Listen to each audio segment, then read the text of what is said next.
Hello and welcome back to मिमिनांगस time. क्या तुमने कभी एक स्नोफ्लेक को आसमान से गिरते देखा है? एक अकेला स्नोफ्लेक, छोटा और चमकता हुआ। लेकिन क्या तुमने सोचा है कि एक स्नोफ्लेक गिरने के बाद कहाँ जाता है? आज रात हम एक छोटी सी स्नोफ्लेक के पीछा करेंगे जिसका नाम है फ्लरी। एक बड़ी सी एडवेंचर के लिए तैयार हो? शायद तुम फ्लरी की मदद भी कर सको। एक ठंड सर्दी की शाम, बड़े बड़े बादलों के बीच एक छोटी सी स्नोफ्लेक पैदा हुई। उसका नाम था फ्लरी।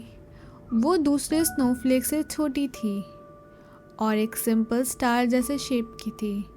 लेकिन फ्लरी उदास नहीं थी, उसे दुनिया देखने की क्यूरियोसिटी थी।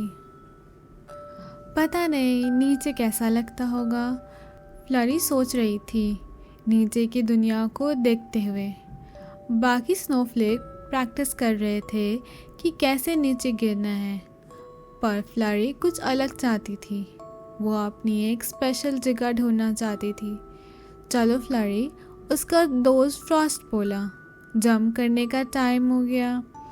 फ्लरी ने एक गहरी सांस ली और कहा, ठीक है, मैं आ रही हूँ। फ्लरी धीरे धीरे नीचे उतरने लगी, हवा में घूमती और नाचती हुई।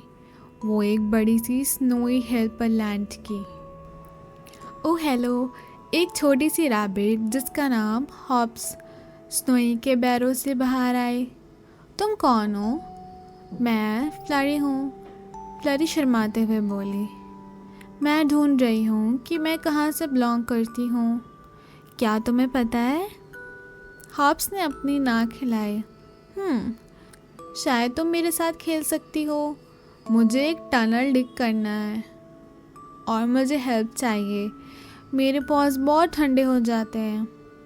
फ्लरी ने सोचा, मैं ट्राई करती हूँ, उसने कहा।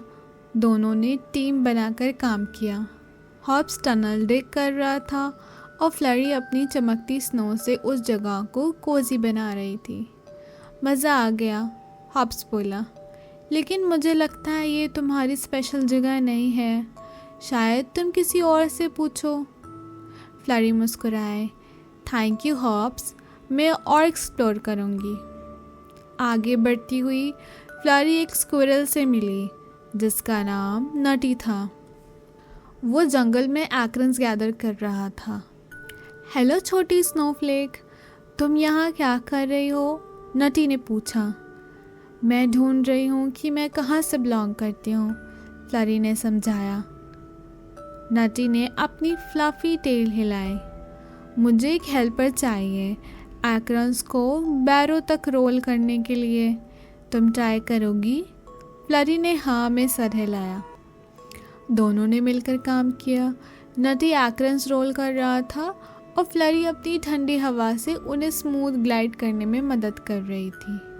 वाह, मज़ेदार था, नटी ने हंसते हुए कहा। लेकिन तुम्हारी स्पेशल जगह यहाँ नहीं है। Good luck flurry. फ्लरी अपनी जर्नी पर आगे बढ़ती गई जब तक वो एक फ्रोज़न स्ट्रीम तक नहीं पहुँची।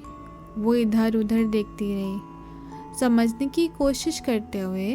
तभी उसने एक छोटी सी आवाज़ सुनी, मदद करो, हम फंस गए हैं।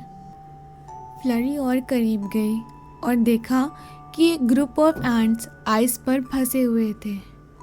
आइस इतनी स्लिपरी थी कि वो वापस अपने घर नहीं जा पा रहे थे। फ्लरी ने सोचा, मैं क्या करूं? फिर उसने दिमाग में एक आइडिया आया। अगर मैं आइस पर थोड़ी सी स्नो डाल दूँ तो ये स्लिपरी नहीं रहेगी। फ्लरी ने अपना मैजिक किया, आइस पर स्नो फैलाई और एंट्स धीरे धीरे स्नो के ऊपर चलकर घर वापस पहुंच गए। थैंक यू फ्लरी, एंट्स ने चीयर किया। तुम एक हीरो हो। फ्लरी को अंदर से बहुत अच्छा महसूस हुआ। भले ही वो आइस की बनी थी, उसने समझा कि दूसरों की मदद करके वो कुछ खास कर सकती थी। रात होते होते फ्लरी ने ऊपर ट्विंकलिंग स्टार्स की तरफ देखा और एक इम्पॉर्टेंट बात समझी। शायद मेरी एक ही स्पेशल जगह नहीं है, फ्लरी ने सोचा। शायद मैं वहाँ बिलोंग करती हूँ जहाँ मैं मदद कर सकूँ। और फिर फ्लरी ने डिसाइड किया कि वो एक्सप्लोर करती रहेगी, एनिमल्स की मदद करेगी और नए दोस्तों से मिलेगी। अब वो सिर्फ एक स्नोफ्लेक नहीं थी, वो कुछ और बड़े का हिस्सा थी। फ्लरी ने शांति महसूस की। वो जेंटल हवा के साथ ऊपर नीचे और हर तरफ फ्लोट कर रही थी। और इस तरह फ्लरी घूमती और फ्लोट करती रही, हमेशा काइंड, हमेशा क्यूरियस और हमेशा मदद करने के लिए तैयार। अब तुम अपनी आंखें बंद करो और इमेजिन करो फ्लरी को स्काई में डांस करते हुए। स्वीट ड्रीम्स छोटे दोस्तों, गुड नाइट।